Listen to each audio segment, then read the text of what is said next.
పీలేరు అటవీ శాఖ పరిధిలో వన్యప్రాణుల వేటను పూర్తిగా నివారించడానికి పటిష్ట చర్యలు తీసుకుంటున్నట్లు మదనపల్లి సబ్ డిఎఫ్ఓ శ్రీనివాసులు తెలిపారు. గత ఏడాది డిసెంబర్ 5వ తేదీన అన్నమయ్య జిల్లా పీలేరు ప్రాంతంలో వన్యప్రాణి అలుగును వేటాడే ముఠా అరెస్టు చేసిన నేపథ్యంలో ఆయన పీలేరు పాత్రికేయుల సమావేశం నిర్వహించారు. ఈ సందర్భంగా ఆయన మాట్లాడుతూ అంతర్జాతీయ మార్కెట్లో వన్యప్రాణులకు అధిక డిమాండ్ ఉన్నందున కొంతమంది స్మగ్లర్లు అటవీ సరిహద్దు గ్రామాల్లోని అమాయక గిరిజనులను వన్యప్రాణులను వేటాడేందుకు ఉసిగొలుపుతున్నారన్నారు. ముంబై వారితో సహకారంతో ఒక సీరియస్ ఇన్వెస్టిగేషన్ చేస్తూ ఉన్నాము. మన honourable deputy CM Shri Pawan Kalyan sir ఈ విషయంలో చాలా సీరియస్గా ప్రతిస్పందించారు.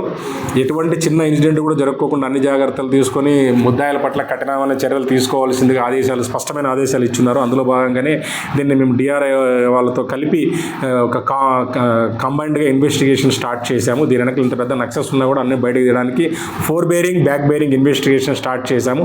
నేను మీ ద్వారా చెప్పదలుచుకుంది ఏంటంటే అమాయకమైన ఈ అనాథులు చెంచులు ఇట్లాంటి వాళ్ళు ఎవరైనా ఉంటే కన్నా గ్రామాల్లో వాళ్ళకి తెలియదు, వాళ్ళు ఏదో పంగోలియన్ అనే జాతికి సంబంధించిన ఏదైతే ఉందో దాని విలువ తెలియదు.